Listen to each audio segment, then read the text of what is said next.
You will not believe how a single decision can turn a peaceful life into a storm. Ama was a simple young woman in the quiet village of Asuofua. She grew up under her mother's care after her father passed away. Life was not easy. Their small farm barely fed them, and Ama often dreamed of a better future. She would sit under the big mango tree, imagining a life where she could buy nice clothes without thinking twice, where her mother would never have to toil in the hot sun again. One day, while she was fetching water at the stream, a shiny black car stopped nearby. Out stepped a tall, well-dressed man with a confident smile. He asked for directions to the village chief's house. Ama gave them, shyly keeping her eyes on the ground. The man thanked her and drove off, but not before glancing at her one more time. That was the first time Ama saw Kweku. Weeks later, Kweku returned to the village. This time, he came with gifts: sacks of rice, cooking oil, fabric for dresses. He told Ama's mother he admired Ama's beauty and hard work, and that he wanted to get to know her better. Ama was swept away by his charm.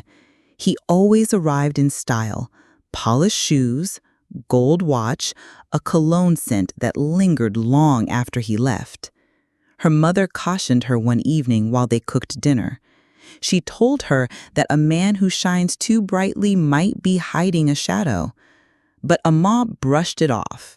In her heart, she thought perhaps this was her chance to escape the life of poverty she had always known. Kweku spoke of Accra, the city of endless lights, tall buildings, and opportunities. He promised her she would never lift a hoe again. Within months, Kweku asked for Ama's hand in marriage. The bride price he offered was more than the village had ever seen. New chairs, a fresh coat of paint, and even a small generator appeared in Ama's home. On the wedding day, Ama wore a white lace gown brought from the city, while the whole village gathered to watch her leave in a convoy of sleek cars. Her mother stood at the gate, a mixture of pride and worry in her eyes. Ama believed she was stepping into a fairy tale. Accra was everything Kweku promised: malls, hotels, expensive restaurants. Ama's days were filled with shopping, spa visits, and social gatherings. She posted pictures online, smiling in designer dresses and holding luxury handbags. Her friends from the village envied her new life. She hardly called her mother anymore.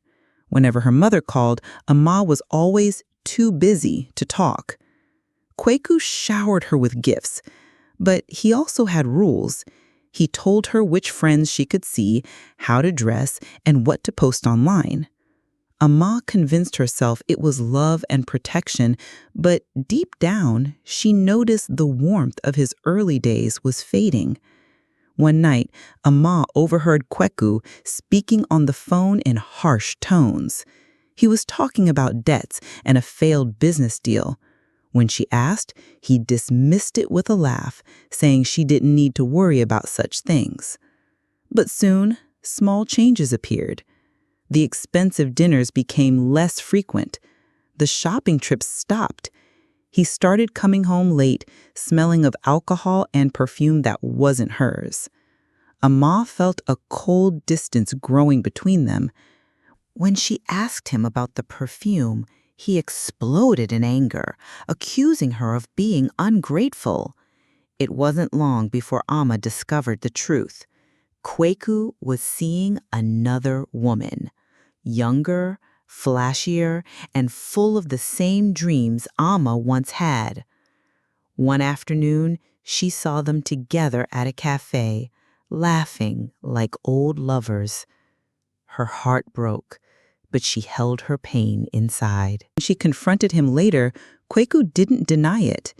He told her coldly that love had nothing to do with marriage and that she had enjoyed enough of his money.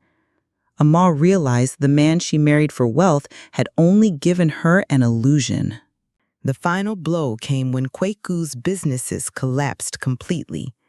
The cars were repossessed, the mansion was sold, and debts piled up. The glamorous friends who once surrounded them vanished. The other woman disappeared too, leaving Kweku to face his ruin. Amma, once the queen of luxury, found herself in a small, crumbling apartment with no savings, no job, and no plan. She called her mother for help, but the shame in her voice was heavy. Her mother's tone was calm but firm. She told Amma she could come home, but she must understand the lesson life was teaching her. When Amma returned to the village, she looked nothing like the bride who had left years before. She had lost weight, her clothes were worn, and her eyes carried the weight of regret. Her mother embraced her without judgment, offering food and a place to rest. That night, Amma lay awake, thinking of the advice she had ignored. Amma began helping her mother on the farm again.